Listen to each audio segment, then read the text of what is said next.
Welcome to Have You Read It, the channel where we bring books to life, one summary at a time. Today we're exploring The Bookshop by Evan Friss, a journey through the history of American bookstores and their profound impact on culture, literature, and community.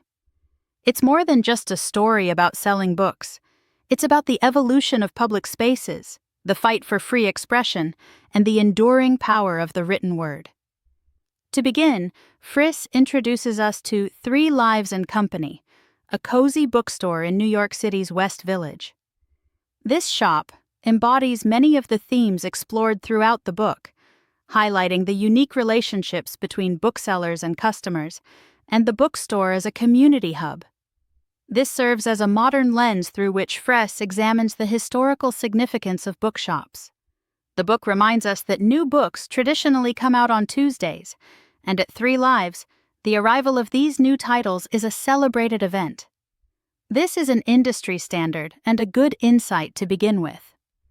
The book then starts from the very beginning with Benjamin Franklin, highlighting how he was more than just a statesman and inventor.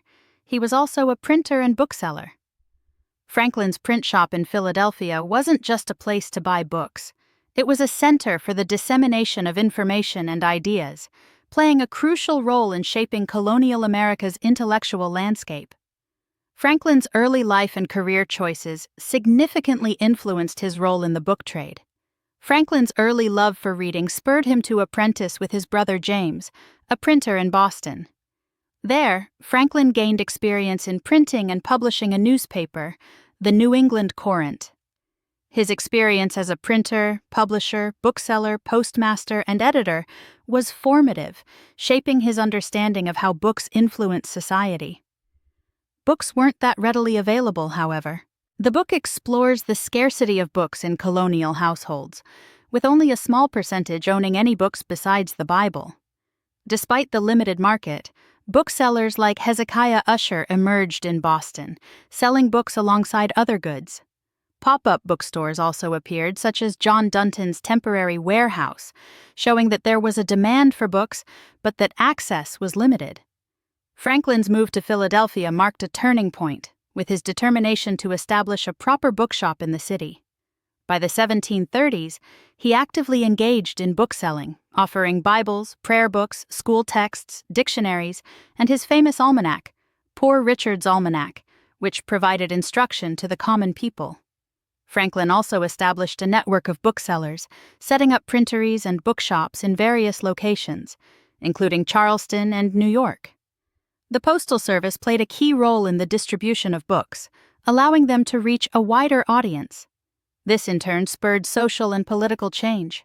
Franklin's advocacy for colonial unity, exemplified by his Join or Die cartoon, and his belief in the power of reading, contributed to the intellectual foundations of the American Revolution.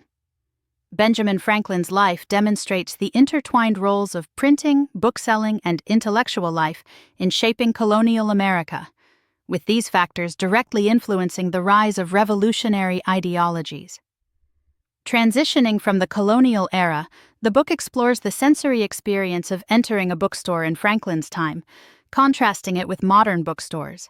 While today we focus on the aroma of books, Franklin's bookstore had a different sensory profile with the smells of ink and less-than-clean customers. From here, the book jumps ahead to the mid-19th century and Boston's Old Corner Bookstore. This location became a literary hub where prominent authors like Emerson, Longfellow, and Hawthorne gathered, influencing American literature and culture. The Old Corner Bookstore was not just a place to buy books, it was a lounge and resort, where the makers of books as well as readers congregated. The Old Corner Bookstore played a significant role in the birth of the modern American bookstore, with accessibility to the books being a priority.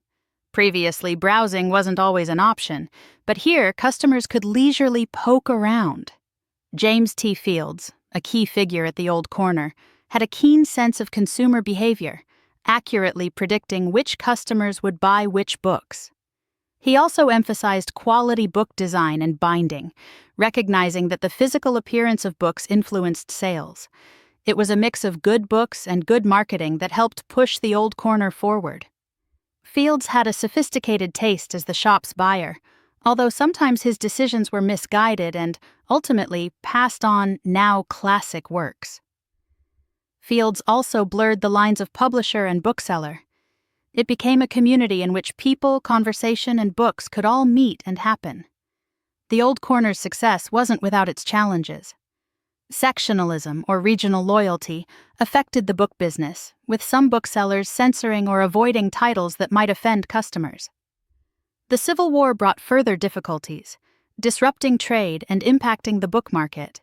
Despite the changes and challenges, the Old Corner Bookstore remained a literary landmark, symbolizing a critical moment in American bookselling history. The book explores the role of the buyer, noting that their decisions on which books to stock significantly influence readers and shape literary tastes. Paul Yamazaki, a buyer at City Lights Bookstore, is highlighted as an example of someone with great patience and a deep connection to literature, emphasizing the importance of understanding how books will affect readers. From there, the book shifts focus to the concept of the traveling bookseller, exemplified by Christopher Morley's Parnassus on Wheels.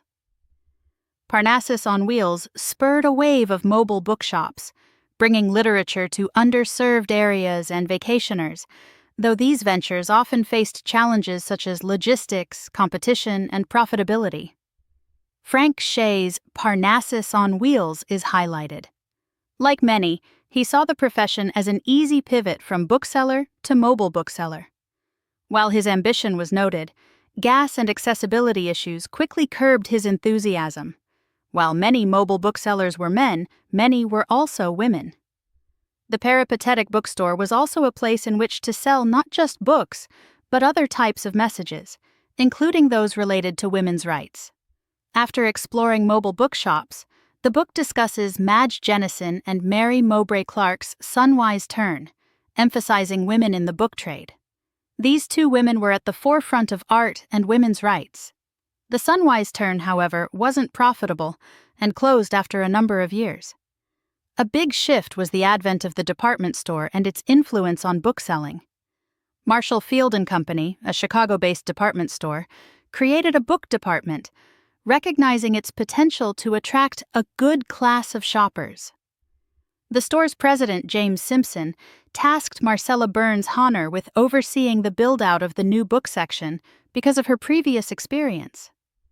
The book department of Marshall Field and Company becomes one of the most prominent booksellers in the country, and even hosted book fairs. These fairs drew large crowds and featured famous authors, making literature more accessible to the general public. While the book department was innovative, it was also exclusive. Racial biases of the era, such as the idea of what was considered good taste, and other factors contributed to a color line, where some customers weren't as readily helped. In 1929, Marshall Fields created a catalog for their customers that was over 100 pages. These A-level stores, as well as the smaller independent stores, were also impacted by outside factors, such as the book club. The department store's book department served as an island within the larger store, exerting its influence on what was sold and how it was marketed. After Honor's retirement in 1941, Rose Aller Harbaugh took over, maintaining many of the established practices. However, over time, the department store book section faded from prominence, with the rise of suburban superstores marking the end of an era. The book then shifts its focus to architecture, in particular the architect Frank Lloyd Wright and his design of Brown's Bookstore in Chicago. Though Wright was a genius, the bookstore had a short life and eventually relocated. Speaking of iconic bookstores, the book turns its attention to Francis Steloff and the Gotham Book Mart, a literary hub in New York City. Steloff's passion for books and her commitment to supporting writers shaped the bookstore's unique atmosphere, attracting literary luminaries and fostering experimentation in modern literature. Francis Steloff created not just a bookstore but a community as well. With her at the helm, the shop attracted artsy customers. At a time when publishers wouldn't take risks, she did by publishing the experimental. Despite challenges such as censorship, financial difficulties, and personal struggles, Steloff remained dedicated to her vision, earning the respect and admiration of writers and readers alike. She stood against censors who threatened to destroy the very fabric of what she believed was important. Gotham Book Mart continued to promote literature and creativity, influencing the literary landscape and shaping the tastes of generations of readers. It became a community, more than just a retail outlet. With the end of World War II, Steloff moved the shop, a symbol of her success. The building was purchased by Columbia University and sold to her for a reduced price because of her important influence. The same held true as anti-Semitism made its presence known and tried to ban a host of books. Steloff pushed back.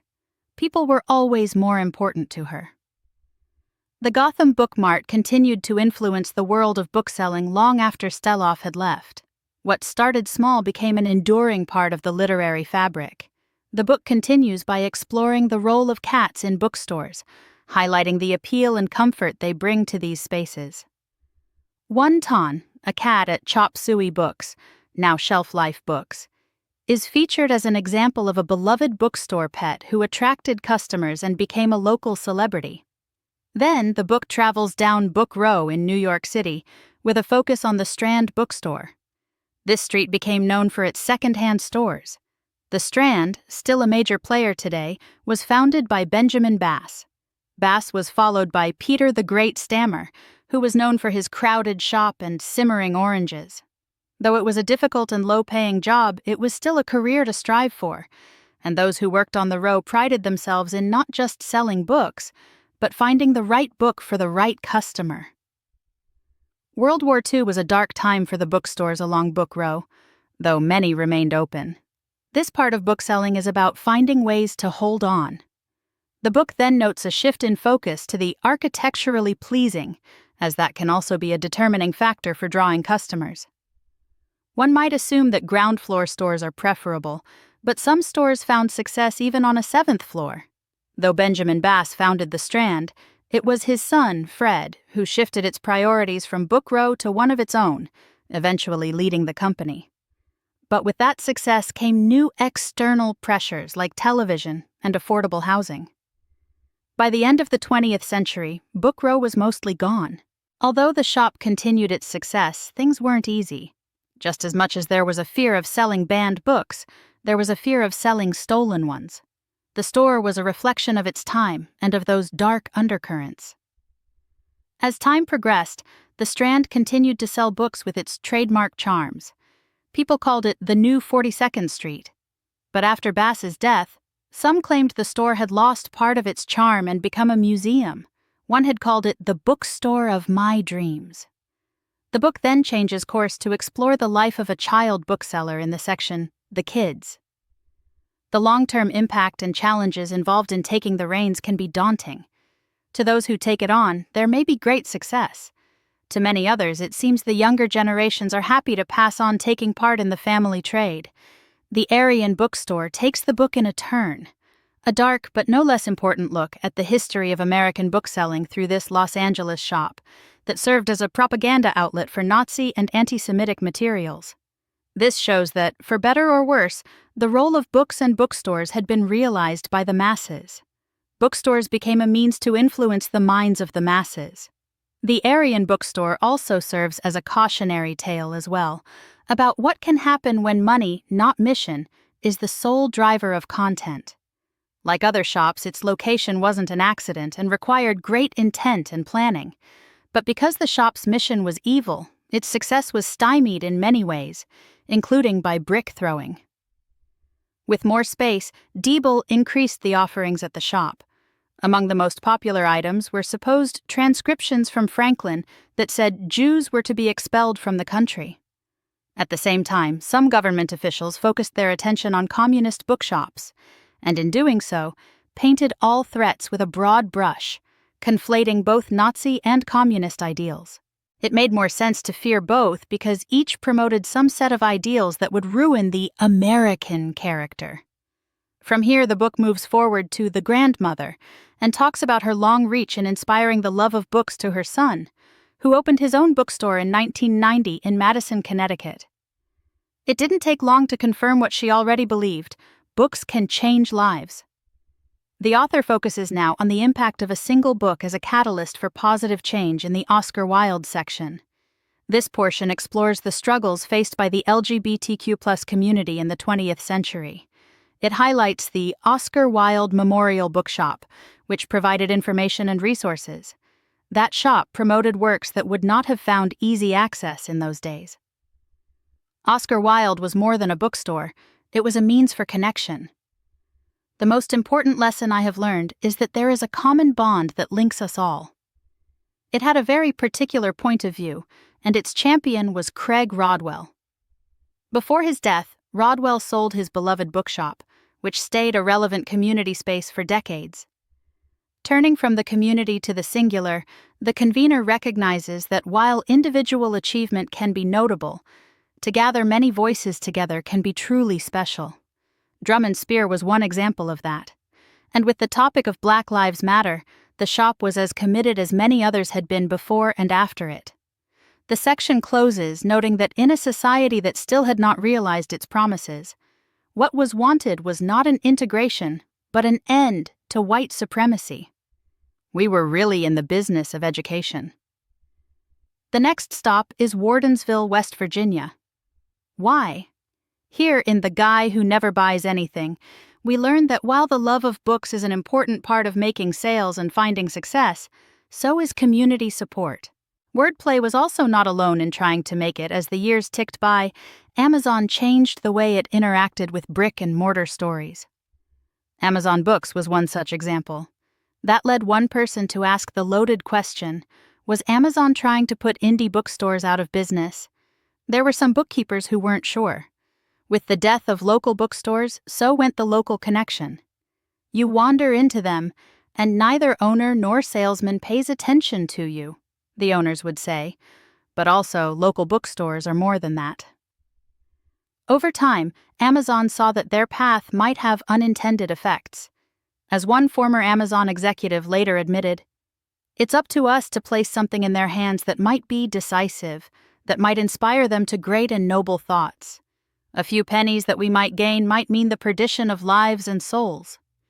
The Architect brings us back to people, and how just one person can be integral to the success of a great idea. It talks about how books may be made better with the right lighting and a chair at hand.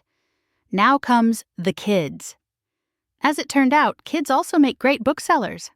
Or at least some of them do. Most kids just want to be out there selling them. From there, we read of The Wall at Book Our Magic. With the new century coming, many bookshops did anything they could to survive the challenges. One was to create art, or to sell t-shirts to create brand loyalty. Now we get to The Sidewalk, and what one New Yorker said about those selling from stands. "If I could own a store, would I stand out here in the cold?" No, but some had no choice. It was fun at one point with all those wonderful people, the camaraderie, the wonderful books that we'd see on each other's tables, and the whole scene. It's not that anymore, Zach said. A lesson learned is that often a bookstore needs a friend more than it needs anything else. It's the heart of the book industry, and without it there can be no way to support all authors in kind. What started as a way to sell books had been co-opted to sell hate. What would it take for the book industry to thrive? It was the question that is at the heart of the journey to find out. To find the answer, we had to go all the way back to the question at the beginning. To 3 lives, and the question of what it means to be a part of the process. It was never a question that people would lose interest in reading. What changes is just the way that it happens. Though much of what's to come can never be known, there are a few things we've learned. Books are more than just merchandise. They have the power to shape minds, influence societies, and foster empathy. Community is key. Bookstores thrive when they become hubs for intellectual exchange, social interaction, and cultural enrichment. Adaptability is essential. From Franklin's print shop to today's independent stores, booksellers must adapt to changing technologies, economic conditions, and consumer preferences to survive. Thanks for watching. Make sure to give this video a thumbs up and hit that subscribe button so you never miss our next book dive.